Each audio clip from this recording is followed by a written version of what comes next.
Hello students, कैसे हैं आप लोग। उम्मीद करते हैं आप लोग बढ़िया होंगे, अच्छे होंगे, मस्त होंगे और स्वस्थ होंगे। आज हम लोग का जो है ना, जो 5 नंबर का जो सीरीज चल रहा था दीर्घ उत्तरीय प्रश्न का फिजिक्स का, उसका लेक्चर नंबर 4 है। लगला तीन हड़ा के देखना चालू करके चलो स्टार्ट करा। हेलो स्टूडेंट्स, कैसे हैं आप लोग। उम्मीद करते हैं आप लोग बढ़िया होंगे, अच्छे होंगे, स्वस्थ होंगे और अच्छे से पढ़ाई कर रहे होंगे। ठीक है। आज काटे ना कुछ। हेलो, बाद में एडिटिंग हो गई। कहाँ है।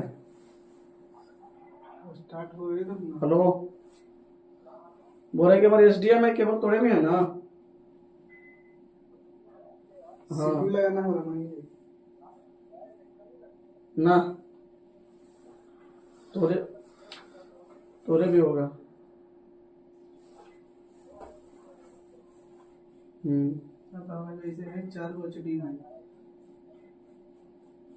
ठीक ना, सीपीयू में लगाना है। एचडी में।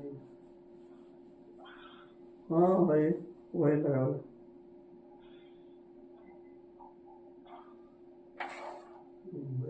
ठीक ना, मुझे बोल रहा हूँ तो सीपीयू कहाँ से लो। फिर से करिए, ले जल्दी मामा फिर से करिए। ये सब यही करेगा, एडिटिंग फिर एडिटिंग करेगा। क्या जी काम हो रहा बच्चे हम। काम नहीं पुराने लेके फिर से करिए। एडिटिंग कर लो। कट जाते बाद में। हेलो स्टूडेंट्स, कैसे आप लोग। उम्मीद करते हैं आप लोग बढ़िया होंगे, अच्छे होंगे, मस्त होंगे और स्वस्थ होंगे और आप लोग अच्छे से बोर्ड एग्जाम की तैयारी कर रहे होंगे। तो हम लोग का जो चल रहा था 5 नंबर के क्वेश्चन का सीरीज है ना फिजिक्स का, उसका आज लेक्चर नंबर 5 है ना। हमने 4 लेक्चर में टोटल 7 क्वेश्चन को कवर कर लिया है ना। आज हमारा 8वां क्वेश्चन है ना। और जो 8वां क्वेश्चन है वो है क्या, देखिए। क्वेश्चन हमको दिया गया है बेलनाकार प्लेट संधारित्र की विद्युदायिता का व्यंजक प्राप्त करने के लिए बोला है ना। ये सब जो क्वेश्चन है अक्सर बोर्ड एग्जाम में पूछे जाते हैं, ठीक है ना।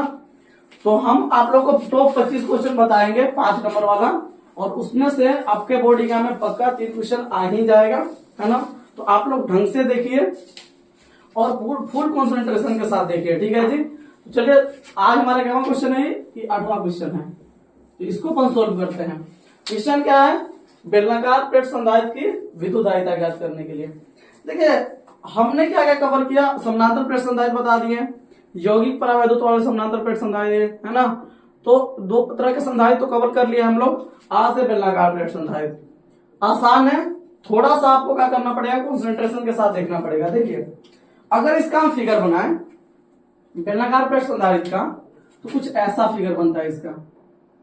इसमें 2 को प्लेट होता है बेलनाकार, 2 को कैसा प्लेट होता है, वो बेलनाकार प्लेट होता है, ठीक है। देखिए, आसान है, ज्यादा टफ नहीं है, बस आप ढंग से देखिए, ठीक है। ये मान लीजिए बेलनाकार प्लेट हो गया 2 को,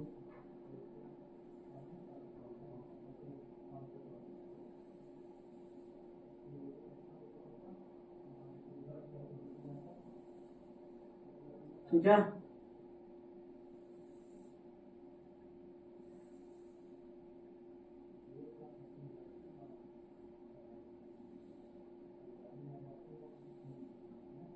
ऐसा है, ये बेलनाकार प्लेट्स है ना, 2 को है ना।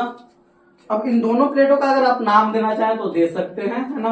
मान लेते हैं कि जो प्लेट बाहर वाला है इसको प्लेट ए बोल देते हैं, ठीक है जी। और जो अंदर वाला प्लेट है इसको प्लेट बी बोल देते हैं, है ना। इन दोनों का रेडियस भी कुछ ना कुछ होगा, है ना। या फिर ऐसा बोल दीजिए, अंदर वाला को प्लेट ए नाम देते हैं, इसको प्लेट बी बोलते हैं, ठीक है जी। और अंदर वाला का जो रेडियस है इसका रेडियस मान लेते हैं कि ए है, स्मॉल ए है। और जो बड़ा वाला का जो रेडियस है ना, इसको बोल देते हैं स्मॉल बी है, ठीक है। इन दोनों का रेडियस है, दोनों सकेंद्रीय बेलनाकार प्लेट है ना। एक का रेडियस है ए और एक का रेडियस क्या है, बी है, ठीक है ना। अब क्या किया गया, दोनों सकेंद्रीय है तो दोनों का जो सेंटर है ना कुछ ई है, यहाँ पे सेंटर है दोनों का,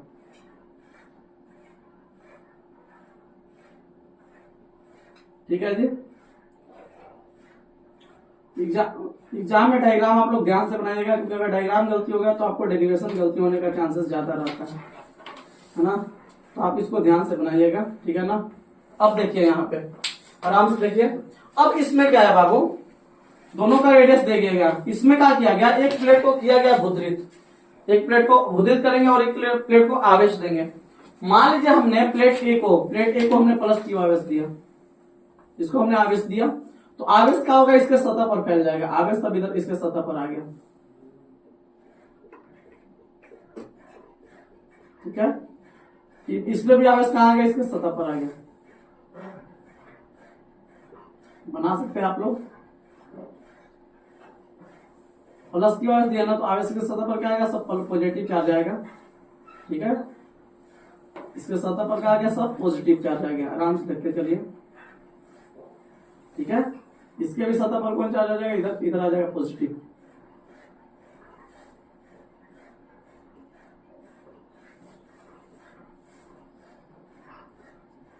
ठीक है जी। और हमने प्लेट बी को कर दिया अर्थिंग, इसको हमने क्या कर दिया, अर्थिंग कर दिया।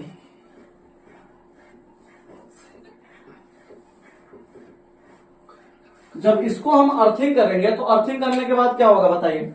इसको जब अर्थिंग करेंगे तो अर्थिंग करने के बाद क्या होगा बताइए। ये हमारा धरती माता है, ये अर्थ से कनेक्टेड है, और अर्थ है क्या, अर्थ है ओशियन ऑफ इलेक्ट्रॉन, मतलब इलेक्ट्रॉन का महासागर। और जबकि हुआ इलेक्ट्रॉन का महासागर है, तो धरती माता क्या करेगी, यहां से इलेक्ट्रॉन को फ्लो करवा देगी, इधर से इलेक्ट्रॉन को फ्लो करवा देगी।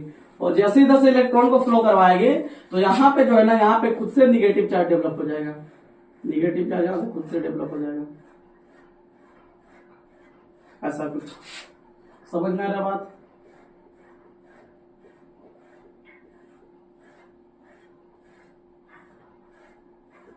ठीक है ना।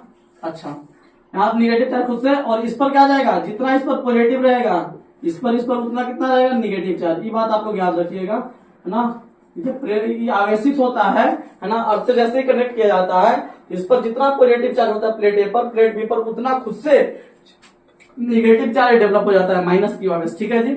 इस पर जब प्लस क्यू आवेश दिए थे, इस पर खुद से माइनस क्यू आवेश डेवलप हो जाएगा, ठीक है ना।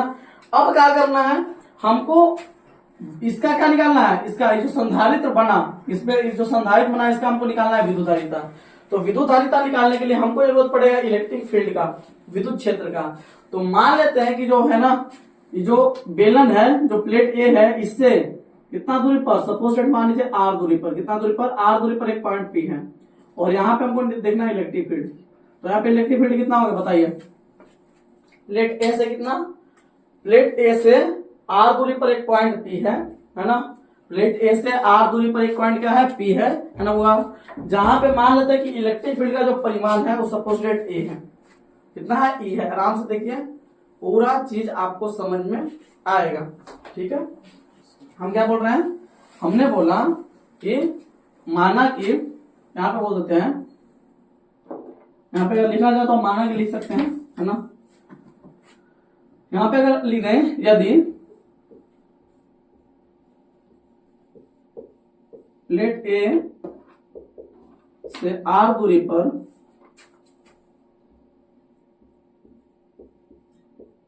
है ना, कितना दूरी पर, इसके केंद्र से आर दूरी पर ना, प्लेट ए से आर दूरी पर पी एक, ऐसा लिखिए, प्लेट ए से आर दूरी पर पी एक बिंदु है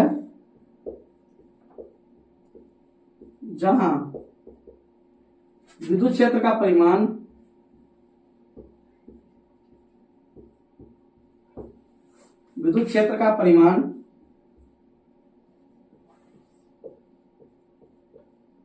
कितना, ई है। तो क्या बोल रहे हैं, प्लेट ए से आर दूरी पर, प्लेट ए से आर दूरी पर एक पॉइंट पी है, और यहां पे मान लेते हैं कि जो विद्युत क्षेत्र का परिमाण है ना, वो कितना है, ई है। कितना है, ई है। तो जब अगर विद्युत क्षेत्र का परिमाण ई है, तो ई का फॉर्मूला आप लोग जानते होंगे, आप लोग पढ़े होंगे। बेलनाकार, अगर मान लीजिए आपके पास कोई बेलनाकार मतलब सिलेंडर है ना, सिलेंडर के कारण आप लोग इलेक्ट्रिक फील्ड पढ़े होंगे, नहीं पढ़े हैं तो देख लीजिए। अगर मान लीजिए मेरे पास एक सिलेंडर है, हम बताते हैं आप लोगों को बात। मान लीजिए आपके पास एक सिलेंडर है, हालांकि आप लोग पढ़े होंगे, फिर भी एक बार देख लीजिए। मान लीजिए मेरे पास एक सिलेंडर है, और इस सिलेंडर जो है वो प्लस क्यू आवेश से आवेशित है। क्या बोल रहे हैं, ये जो सिलेंडर है सिलेंडर प्लस क्यू आवेश से आवेशित है। और ये सिलेंडर जब प्लस क्यू आवेश से आवेशित होता है तो इसके केंद्र से, इसके मान लीजिए सेंटर से अगर आर दूरी पर कोई पॉइंट अगर पी होता है, इसके सेंटर से आर दूरी पर अगर कोई पॉइंट पी होता है तो यहाँ पे पी बिंदु पर जो इलेक्ट्रिक फील्ड का परिमाण होता है ना ई, होता है कितना, होता है 1/2 pi epsilon naught into lambda बट्टा आर। ये बात याद रखिएगा, ठीक है। क्या बोल रहे हैं हम कि अगर आपके पास कोई सिलेंडर है, बेलनाकार है ना, बेलनाकार सिलेंडर है, और उस सिलेंडर से कितना दूरी पर, आर दूरी पर अगर कोई पॉइंट पी है और वहां पे अगर आपसे इलेक्ट्रिक फील्ड पूछा जाए तो वहां पे इलेक्ट्रिक फील्ड का वैल्यू कितना होता है 1/2 pi epsilon naught into lambda by r, है ना। जहां लेमडा क्या होता है, लेमडा होता है वो लीनियर चार्ज डेंसिटी, रेखीय आवेश घनत्व होता है ना। सिलेंडर का मान लीजिए, सिलेंडर का एक्चुअल लंबाई हमको पता नहीं है ना। मान लीजिए हम कुछ लेंथ के वजह से हम निकाल रहे होंगे यहाँ पे इलेक्ट्रिक फील्ड, क्योंकि इनफाइनाइट लंबाई का सिलेंडर रहेगा तो उसके वजह से कितना होता है 1/2 पाई एप्सिलॉन नॉट लेमडा बटा आर, अनंत लंबाई के वैल्यू की वजह से, ठीक है ना। अच्छा, तो यहाँ पे जो है ना लेमडा क्या होता है, लेमडा होता है लीनियर चार्ज डेंसिटी, लेमडा होता है रेखीय आवेश घनत्व, रेखीय आवेश घनत्व होता है, ठीक है जी। आपको इसके बारे में बताया गया होगा, पीछे नहीं है तो याद रखिए चुपचाप। अब इसमें देखिए यहाँ पे क्या है, प्लेट ए जो था इससे आर दूरी पर एक पॉइंट पी है ना। और यहाँ पे जो इलेक्ट्रिक फील्ड का परिमाण हमने कितना माना है, ई माना है ना, कितना माना है ना। यहाँ पे की बात हमने कहा क्या, मान लेते हैं कि माना कि प्लेट ए से आर दूरी पर पी एक बिंदु है जहां विद्युत क्षेत्र का परिमाण कितना है, ई है। अगर परिमाण ई है तो ई का वैल्यू कितना हो जाएगा, ई का जो वैल्यू हो जाएगा बाबू, ई का वैल्यू कितना हो जाएगा, ई का वैल्यू कितना हो जाएगा 1/2 पाई एप्सिलॉन नॉट इनटू कितना हो जाएगा लेमडा बट्टा आर हो जाएगा, है ना। 1/2 pi epsilon naught into lambda बट्टा कितना हो जाएगा, आर हो जाएगा, ठीक है। बात क्लियर इसके वजह से, है ना। इसके वजह से जो इलेक्ट्रिक फील्ड हो जाएगा कितना हो जाएगा 1/2 pi epsilon naught into lambda by r. तो समझ में आ रहा है, कोई दिक्कत, चलिए। अब देखिए एक बात आप खुद सोचिए, अगर ये दोनों प्लेट है, ये दोनों प्लेट है, इन दोनों प्लेटों के बीच में कुछ ना कुछ पोटेंशियल डिफरेंस होगा, विभवांतर कुछ ना कुछ होगा। अब देखिए जो इलेक्ट्रिक फील्ड ई है ना, ये बाई दूरी के साथ बदलेगा, ये आर के साथ बदलेगा। अगर ये आर का यहाँ इतना दूरी पर है तो इलेक्ट्रिक फील्ड का मान कुछ और होगा, ये आर बढ़ के यहाँ चलेगा तो कुछ और होगा, इस पे चलेगा तो इलेक्ट्रिक फील्ड कुछ और होगा। तो जो इलेक्ट्रिक फील्ड का वैल्यू जो है ना, जो इलेक्ट्रिक फील्ड है यहाँ पे, ये आर के अकॉर्डिंग चेंज होगा, क्योंकि यहाँ पे जो आर है फिक्स्ड नहीं है। अगर यहाँ पे आर इस पे हुआ, इस सिलेंडर पर हुआ, इस सिलेंडर पर अगर इसके रेडियस के बराबर हुआ, अगर ये जो बिंदु पी है अगर इस सिलेंडर पर हुआ तो यहाँ पे electric field 1/2 pi epsilon not lambda बट्टा कितना हो जाएगा, आर हो जाएगा। अगर इस सिलेंडर पर आ गया तो लेमडा बट्टा कितना हो जाएगा, बी आ जाएगा, ठीक है ना। तो जो आर का जो वैल्यू है ना, ये वेरी करेगा यहाँ से लेके यहाँ तक, ठीक है जी, है ना। इसका वैल्यू फिक्स नहीं है, और जब आर का वैल्यू फिक्स नहीं है ना तो इन दोनों जो इलेक्ट्रिक फील्ड है इसका भी वैल्यू फिक्स नहीं है, ठीक है जी। हाँ, अच्छा, अब एक बात समझते हैं हम लोग, क्या समझते हैं, हमको मेन रूप से क्या चाहिए, कोई भी संधारित्र का विद्युत हरिता निकालने के लिए हमको चाहिए उसका क्या हुआ, हमको उसका चाहिए पोटेंशियल डिफरेंस, विभवांतर। क्योंकि हम जानते हैं, हम बताया हुआ कि संधारित्र जो धारिता होता है सी बराबर क्या होता है, क्यू बट्टा डेल्टा भी होता है, क्यू अपॉन डेल्टा भी या क्यू बट्टा भी हो सकता है ना, चार्ज अपॉन पोटेंशियल डिफरेंस। तो यहाँ पे चार्ज तो पता है कि दोनों प्लेट पर चार्ज का परिमाण कितना है, प्लस क्यू, मतलब क्यू आवेश है, लेकिन पोटेंशियल डिफरेंस हमको नहीं पता है।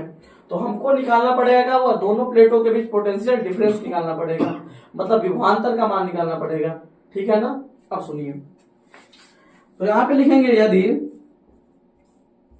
यदि दोनों प्लेटों के बीच,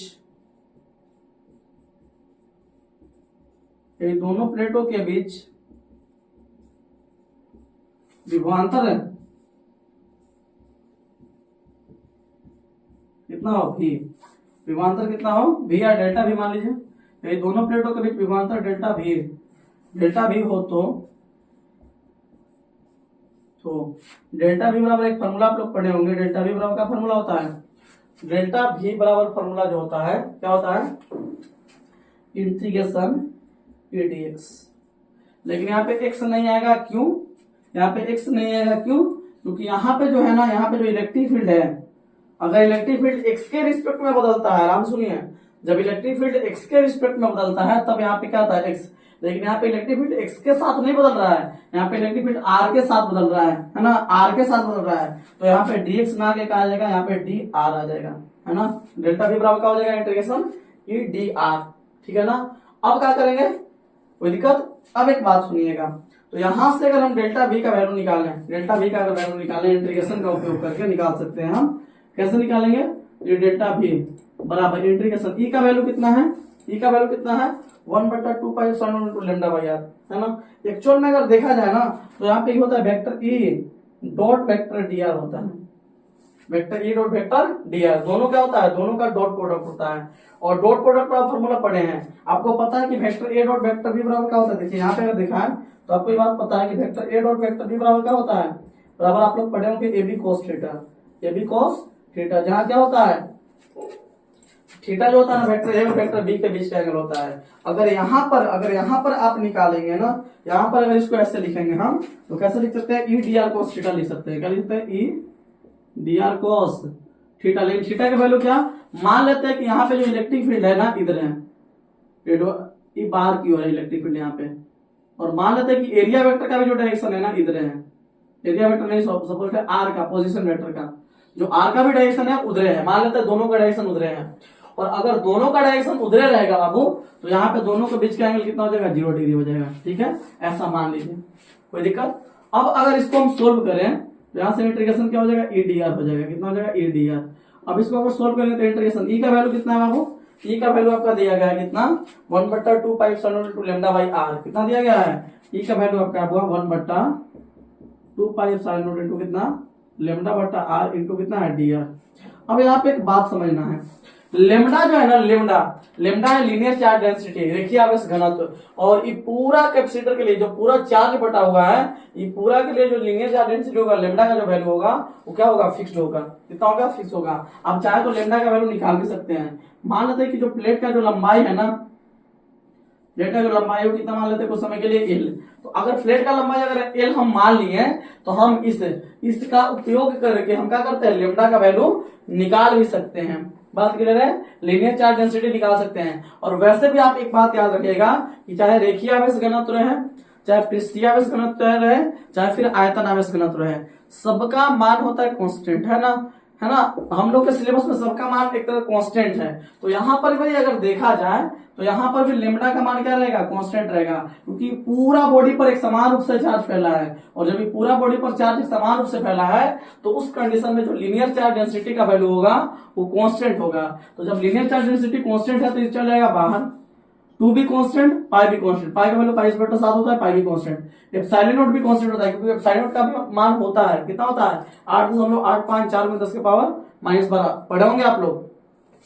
तो ये एप्सिलॉन नॉट भी क्या है, कांस्टेंट है। तो जो चीज कांस्टेंट है उस सबको बाहर निकालिए। तो कौन कौन कांस्टेंट है, लेमडा कांस्टेंट था तो लेमडा बाहर निकल गया, 2 पाई एप्सिलॉन नॉट कांस्टेंट है, बाहर निकल गया। तो इंटीग्रेशन बचा कितना 1/r dr बचा।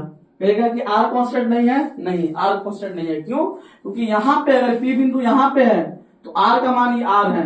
अगर ये p बिंदु यहाँ आ जाएगा तो r बदल जाएगा, यहाँ आ जाएगा तो r कुछ और होगा, यहाँ होगा तो r कुछ और होगा, इधर होगा तो r कुछ और होगा। मतलब ये जो r का मान है ना वो वेरी कर रहा है अकॉर्डिंग टू पॉइंट p के साथ जो r का मान है वो बदलेगा, है ना। क्या अगर p आएगा तो r का मान बढ़ेगा, p पीछे है तो r का मान घटेगा। तो यहाँ पे r कांस्टेंट नहीं है, r है वेरिएबल, ठीक है ना। अब यहाँ पे एक बात समझिएगा, हम निकाल क्या रहे हैं, हम निकाल रहे हैं पोटेंशियल डिफरेंस, किसके किसके बीच, तो प्लेट ए और प्लेट बी के बीच, दोनों प्लेटों के बीच पोटेंशियल डिफरेंस निकालना है। तो हमको r को भी कहां से कहां तक वेरी करवाना पड़ेगा, प्लेट ए से प्लेट बी तक। अगर हम आराम से सुनिए, अगर हम इन दोनों प्लेटों के बीच, प्लेट ए और प्लेट बी के बीच हम पोटेंशियल डिफरेंस देख रहे हैं, विभवांतर का मान देख रहे हैं, तो हमको जो r का मान है, वो भी कहां से कहां तक वेरी करवाना पड़ेगा, प्लेट ए से लेकर प्लेट बी तक, यहां से लेकर यहां तक r का मान वेरी करेगा, है ना। मतलब यहां से लेकर यहां तक r का मान वेरी करेगा।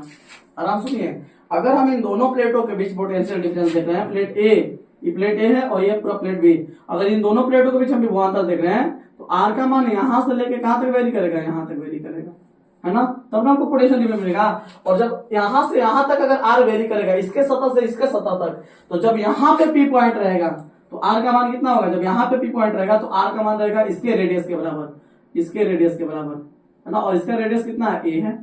इसका रेडियस कितना है, ए है। और जब अगर यही पॉइंट पी जो है ना इस पॉइंट पे पहुंचेगा तो आर का मान क्या होगा, इसके रेडियस के बराबर हो जाएगा, इसके रेडियस के बराबर यहां तक। और इसका रेडियस कितना है, बी है। समझ में आ रहा है ना। मतलब जो आर का वैल्यू है, जो आर का वैल्यू है ना, वो कहां से कहां तक वेरी कर रहा है, कि ए से लेकर के बी तक। यहाँ पे आएगा तो ए रहेगा वैल्यू, यहाँ रहेगा तो क्या रहेगा, आर का वैल्यू बी रहेगा। मतलब जो आर है, जब दोनों प्लेटों के बीच जो पोटेंशियल डिफरेंस जब देख रहे हैं तो जो आर है वो कहां से कहां तक वेरी करेगा, ए से लेकर के बी तक। लोअर लिमिट रहेगा ए और अपर लिमिट रहेगा कितना, बी। बात क्लियर है। अब अगर इसको हम सोल्व करें तो हो जाएगा लेमडा बट्टा 2 पाई एप्सिलॉन नॉट इनटू 1 बट्टा आर का जो इंटीग्रेशन होता है वो होता है log mod r. Log r बोल सकते हो ए से लेके बी तक, है ना। 1 बट्टा आर, 1 बट्टा एक्स का इंटीग्रेशन आप लोग पढ़े होंगे, नहीं पढ़े तो देख लीजिए। 1 बट्टा एक्स का जो इंटीग्रेशन होता है वो कितना होता है, log mode x. Log x होता है प्लस सी होता है। तो उसी प्रकार से 1 बट्टा आर का जो इंटीग्रेशन होगा लॉग आर हो जाएगा। अब इसमें लिमिट डालेंगे, क्या डालेंगे, लिमिट। तो लेमडा बट्टा 2 पाई एप्सिलॉन नॉट हो जाएगा।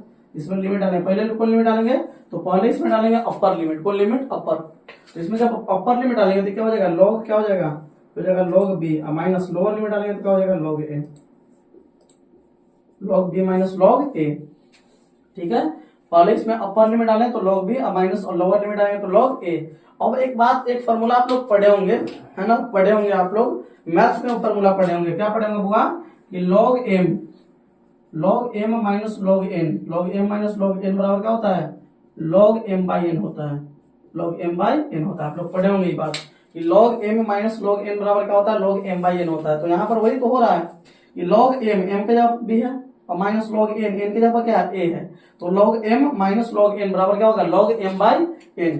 तो अगर इसको हम देखना चाहें तो इसलिए यहां से जो पोटेंशियल डिफरेंस का जो वैल्यू निकल के आया, पोटेंशियल डिफरेंस कितना निकल के आया, लेमडा बट्टा 2 पाई एप्सिलॉन नॉट इनटू कितना आया, log b by n, log b बट्टा a। इसका बेस कितना रहता है, e रहता है बेस, है ना। इसका बेस कितना रहता है, e रहता है, ठीक है ना।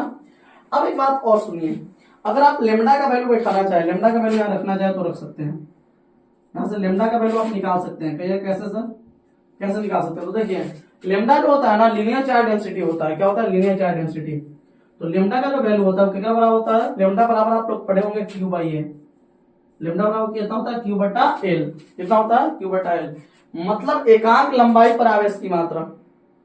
कोई भी अगर मान ले, कोई भी चार्ज अगर एक रेखा के रूप में बटा हुआ है, जैसे मान लीजिए मार्कर है, ये मार्कर पर पूरा अगर आवेश बटा हुआ है, पूरा आवेश अगर बटा हुआ है इस पर एक समान रूप से, तो अगर इस मार्कर का हम क्या निकालें, लीनियर चार्ज डेंसिटी निकालें, लेमडा का वैल्यू निकालें, तो इस पर टोटल चार्ज जितना है और अपॉन इसका लंबाई अगर भाग देंगे तो हमको इसका क्या मिल जाएगा, लीनियर चार्ज डेंसिटी, है ना। उसी प्रकार से अगर कैपेसिटर पर अगर पूरा चार्ज बटा हुआ है, संधारित्र पर अगर पूरा चार्ज बटा हुआ है, इसका अगर हम लेमडा का वैल्यू निकालें तो लेमडा इसका कितना होगा, इस पर जितना चार्ज है तो चार्ज का परिमाण इस पर कितना है, प्लस क्यू है ना, और अपॉन इसका लेंथ, इसका पूरा लेंथ कितना है, एल है। तो लेमडा बराबर क्या हो जाएगा, क्यू बाई एल। तो यहाँ से अगर लेमडा का वैल्यू यहाँ पे पुट आउट कर दें हम, अगर लेमडा का वैल्यू यहाँ पुट करें तो मेरे पास जो वैल्यू निकल के आएगा, मेरे पास वैल्यू निकल के कितना आएगा, लेमडा के जगह पर कितना रखेंगे, लेमडा के जगह पर रख देंगे क्यू बाई एल। लेमडा के जगह पर रख देंगे क्यू बाई एल। अब बट्टा कितना है, 2 पाई एप्सिलॉन नॉट, ठीक है जब इंटू कितना है, इंटू है log b by A, log b by A. अब अगर इसको सोल्व करें, यहाँ पे देख लीजिए, तो इसलिए यहाँ से जो डेल्टा v का वैल्यू निकल के आया, यहाँ पे जो डेल्टा v का वैल्यू निकल के आया, डेल्टा v का, वो एल तो नीचे चला जाएगा, एल नीचे चला जाएगा, तो क्यू बट्टा 2 pi epsilon naught into L कितना हो जाएगा, क्यू बट्टा क्यू बट्टा 2 pi epsilon naught into L into क्या हो जाएगा, log b by A, log b by A. ये क्या आया, ये आ गया आपको पोटेंशियल डिफरेंस, दोनों प्लेटों के बीच हो गया आपका विभवांतर, ठीक है। दोनों प्लेटों के बीच जो पोटेंशियल डिफरेंस का मान मिला, है ना, दोनों प्लेटों के बीच जो विभवांतर का मान मिला वो कितना मिला, क्यू बटा 2 पाई एप्सिलॉन नॉट, क्यू बटा 2 pi epsilon naught into L into log b by A. अब अगर पोटेंशियल डिफरेंस अगर हमको मिल गया तो संधारित्र का धारिता तो निकाल सकते हैं। सी बराबर क्या होता है, क्यू बाई डेल्टा भी, क्यू बटा डेल्टा भी होता है ना। तो इसलिए अगर हम निकालना चाहें, हम इसको मिटाते हैं, है ना। अगर इसलिए संधारित्र का हम धारिता निकालने हैं तो यहाँ पे एक बात हम लिखेंगे, क्या लिखेंगे, देखिए आराम से यहां पे लिखेंगे कि यदि संधारित्र की धारिता, ये संधारित्र की विद्युत धारिता, कौन धारिता, विद्युत धारिता, तो संधारित्र की विद्युत धारिता कितना हो, सी हो, सी हो तो सी बराबर क्या होता है, सी बराबर होता है क्यू अपॉन डेल्टा भी। सी बराबर आप लोग पढ़े होंगे, सी बराबर फॉर्मूला क्या होता है, क्यू अपॉन डेल्टा भी। तो अगर यहाँ पे रखे वैल्यू हम, तो चार्ज तो संधारित्र पर क्यू है अपॉन डेल्टा भी का वैल्यू कितना आया, क्यू अपॉन डेल्टा भी का वैल्यू कितना आया, क्यू बटा 2 pi epsilon naught into L, और इनटू क्या हो जाएगा, into L log B by A, into log B by A, ठीक है ना। तो यहां से अगर कैंसिल करें तो इससे कैंसिल हो जाएगा, कैंसिल होगा ना, और ये पूरा उठ के कहां चल जाएगा, ऊपर, ये पूरा उठ के कहां चल जाएगा, ऊपर, तो ऊपर जाएगा, इसलिए यहाँ जो सी का जो वैल्यू निकल के आएगा वो कितना आया, 2 pi epsilon naught into l, अब बटा कितना हो जाएगा, log B by a, log b बटा ए, है ना। यहाँ पे लॉग का जो बेस होता है वो ई होता है, ठीक है, बात क्लियर। तो ई है आपका क्या है, ये आपका है बेलनाकार प्लेट संधारित्र की विद्युत धारिता। क्लियर है जी, अगर क्लियर है तो बताइए हाँ क्लियर है ना। एक बार बताइएगा सब लोग, वीडियो में कमेंट जरूर करिएगा, है ना, क्योंकि जब तक आप कमेंट नहीं करेंगे हमको नहीं पता चलेगा। आपका रिस्पांस मेरे लिए बहुत जरूरी है। तो जो हम बताएं डेरिवेशन, है ना, आप लोग एक बार इस डेरिवेशन को ध्यान से देखिए, समझ में नहीं आए फिर से देखिए, है ना, और अगर उसके बाद भी अगर समझ में नहीं आया तो आप कमेंट बॉक्स में जरूर बताइए। हम नेक्स्ट वीडियो में आपको डाउट को जो है ना क्लियर करने का प्रयास जरूर करेंगे। बात क्लियर। तो मेरा जो फाइनली जो बेलनाकार प्लेट संधारित्र था, है ना, जो बेलनाकार प्लेट संधारित्र है, इसका विद्युत धारिता कितना आया, 2 pi epsilon naught into L बटा log B by A. Clear है, बात क्लियर। चलिए अब क्या है, इसमें अब एक और क्वेश्चन है, वो 5 वाला बनता है वान डी ग्राफ जनित्र, ठीक है ना, आसान क्वेश्चन है। चलिए देखते हैं अब, ठीक है।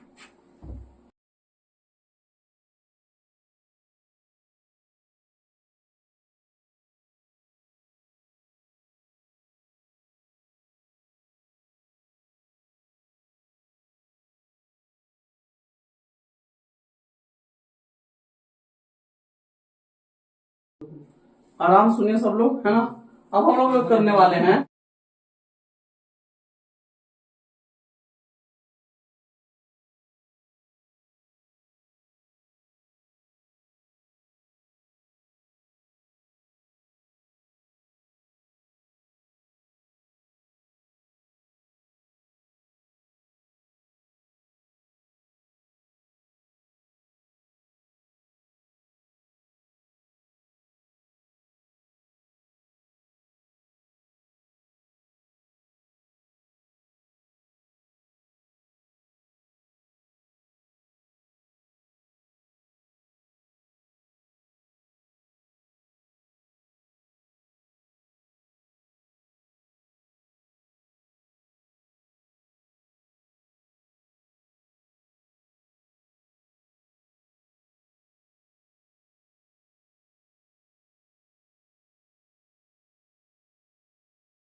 अब हम लोग बात करते हैं वान डी ग्राफ जनित्र पर, है ना।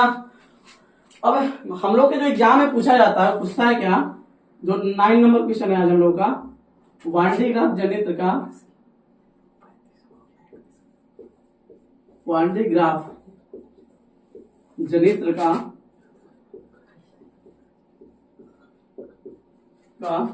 सचित्र वर्णन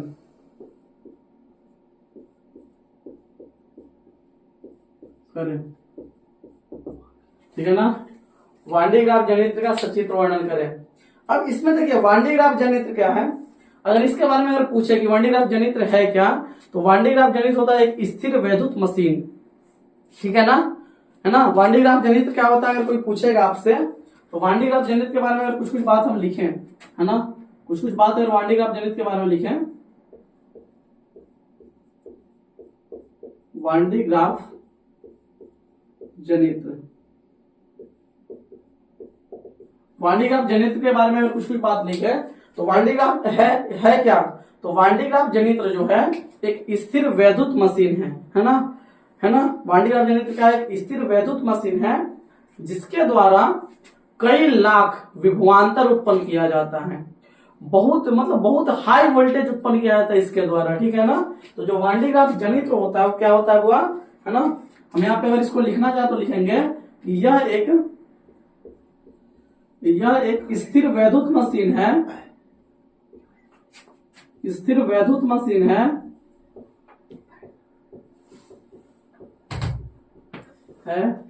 जिसके द्वारा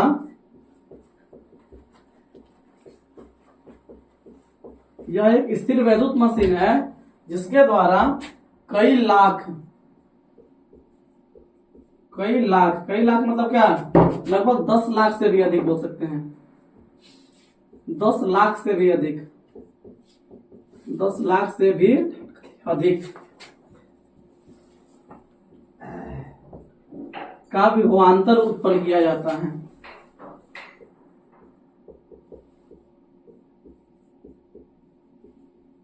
उत्पन्न किया जाता है, ठीक है, बात क्लियर। मतलब वान डी ग्राफ जनित्र है क्या, एक स्थिर वैद्युत मशीन है ना, जिसके द्वारा कई लाख मतलब बहुत ज्यादा, बहुत हाई वोल्टेज उत्पन्न किया जाता है इसके द्वारा, है ना। लगभग 10 लाख से भी अधिक का विभवांतर उत्पन्न किया जाता है इसके द्वारा, है ना। अब सवाल है इसको बनाया कौन? तो एक वैज्ञानिक थे प्रोफेसर जोसेफ वान डी ग्राफ, है ना। इसको बनाने वाले जो वैज्ञानिक थे, इसका प्रतिपादन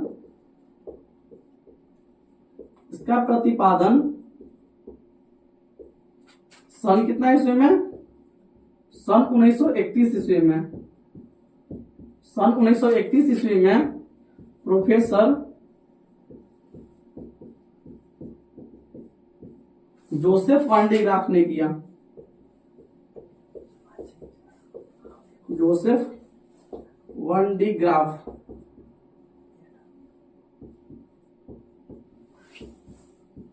ने किया।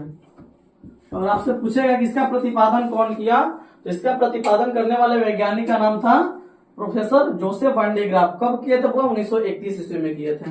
बात क्लियर। अब अगर इसका संरचना हम देखें कि सर ये काम कैसे करता है, इसका संरचना क्या है ना, कैसे बना होता है, तो अगर उसको हम बनाए, इसका अगर हम संरचना बनाए छोटा सा, है ना, हालांकि यहाँ पे बनाते इसका संरचना, इससे आपको बहुत कुछ समझ में आएगा, है ना। और आपको इसी संरचना से इसका सिद्धांत भी समझ में आ जाएगा कि काम कैसे करता है। तो होता क्या है ना हुआ, इस वान डी ग्राफ में 2 पुल्ली लगा होता है। एक पुल्ली ऊपर होता है और एक पुल्ली इसके जस्ट नीचे। थोड़ा सा बड़ा बनाते हैं ताकि आप लोग को दिखे। एक पुल्ली ई है ना, और इसके जस्ट नीचे एक और पुल्ली लगा होता है ई। ठीक है जी, बात क्लियर। और इन दोनों पुलियों पर क्या होता है, वो एक अचालक पदार्थ का बेल्ट जगह होता है। अचालक पदार्थ जैसे कि रेशम का या फिर रबड़ का, इन दोनों पुलियों पर क्या होता है, हुआ अचालक पदार्थ का बेल्ट चढ़ा होता है। अचालक पदार्थ में क्या है, या तो रेशम या फिर रबड़ का पूरे तरीका से बेल्ट चढ़ा होता है, यूं ऐसा।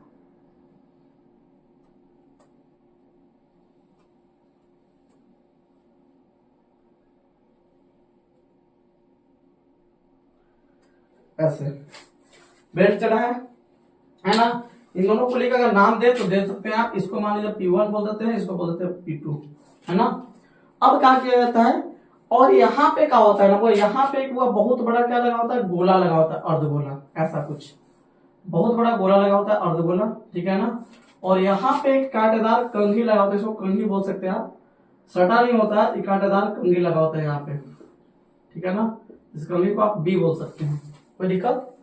और क्या होता है, इन सारी व्यवस्था जो है ना, जो सारी व्यवस्था है, इस व्यवस्था को एक टैंक में बंद कर दिया जाता है।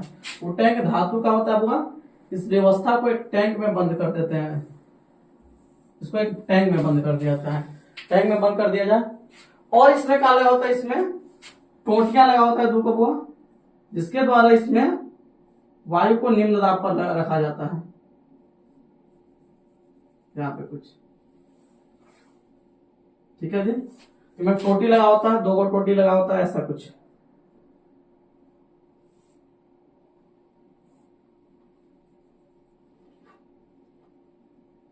ऐसा कुछ है ना। इसका नाम दिया जाए तो आप दे सकते हैं T1 इसको T2, दो टोटी होता है इसमें।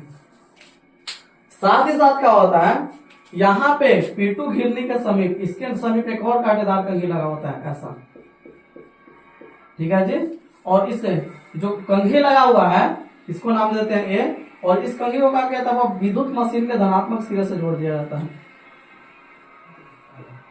ना। पॉजिटिव टर्मिनल है ना, जिसका विभवांतर 10,000 से 20,000 वोल्ट के बीच होता है। 10,000 से 20,000 वोल्ट, 10,000 से 20,000 वोल्ट के बीच होता है विभवांतर, उसको से इसको जोड़ दिया जाता है। बात क्लियर।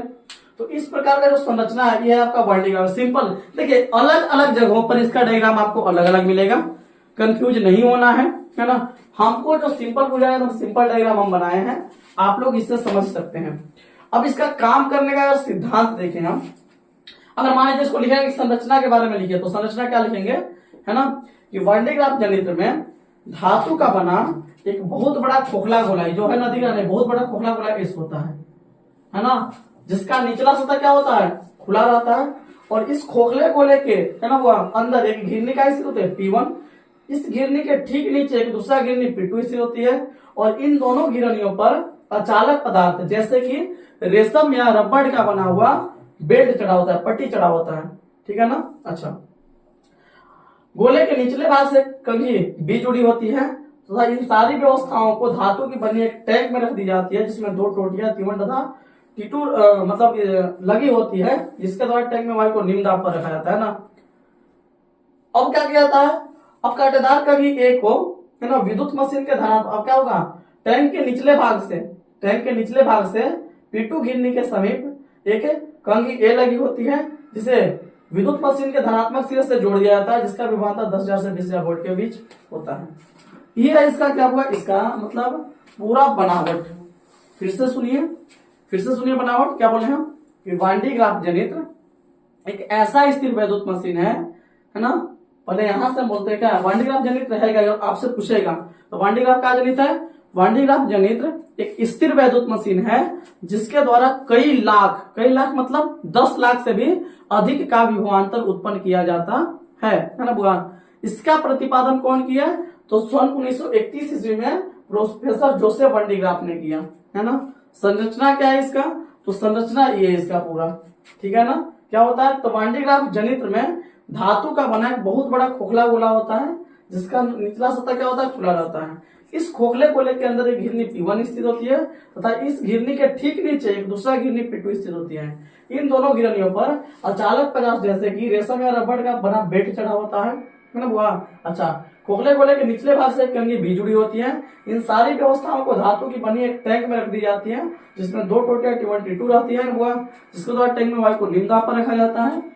साथ साथ टैंक के निचले भाग से कंघी क्या रखा जाता है, वो जुड़ा होता है ना, जिसे विद्युत मशीन के धनात्मक सिरे से जोड़ दिया जाता है, जिसका विभवांतर लगभग 10,000 से 20,000 वोल्ट के बीच होता है। बस इतना इसका क्या है, इतना इसका है वह बनावट है ना, या संरचना बोल सकते हैं। अब बनावट के बाद, संरचना के बाद, बनावट के बाद क्या आता है, इसका क्रियाविधि, काम कैसे करता है, क्रियाविधि, काम सुनिए। काम करता ही है बुआ कि अगर मान लीजिए कि जो घिरनियां है, ये घिरनियां, जो पुल्ली है, इस पुल्ली को और घुमाया जाता है कोई मशीन के द्वारा एंटी क्लॉकवाइज दिशा में, मान लीजिए इस अगर पुल्ली को किसी मशीन के द्वारा घड़ी के विपरीत, घड़ी तो इधर में घूमता है, घड़ी के विपरीत दिशा में मान लीजिए कोई मशीन के द्वारा इसको हम घुमाए, इधर में है ऐसे, किसी मशीन के द्वारा इसको घुमा रहे हैं, तो अगर किसी मशीन के द्वारा जब इसको घुमाया जाता है तो घुमाने पर होगा क्या। अब देखिए, आप लोग एक बात पढ़े होंगे कि पृष्ठीयावेश घनत्व के बारे में जानते हैं आप लोग। पृष्ठीयावेश घनत्व बराबर क्या होता है, सिग्मा बराबर क्या होता है, सिग्मा बराबर पढ़े होंगे Q बटा है, जिसका एरिया कम उसका पृष्ठीयावेश घनत्व ज्यादा, ठीक है ना।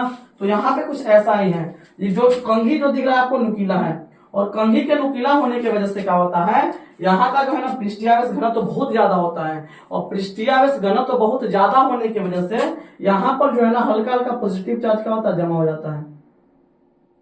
समझ में आ रहा है ना, जो स्थिर विद्युत मशीन के धनात्मक सिरा से जुड़ा हुआ है ना, यहाँ का पृष्ठीय घनत्व ज्यादा होने की वजह से यहाँ पे पॉजिटिव चार्ज ज्यादा हो जाता है। और चूंकि यहाँ पे चार्ज ज्यादा होता है तो ये चार्ज क्या होता है, ये चार्ज को कैच कर लेता है बेल्ट, और ये बेल्ट क्या होता है, बेल्ट के सहारे चार्ज का पहुंचता है, आगे पहुंचता है, बेल्ट के सहारे चार्ज यहाँ आता है।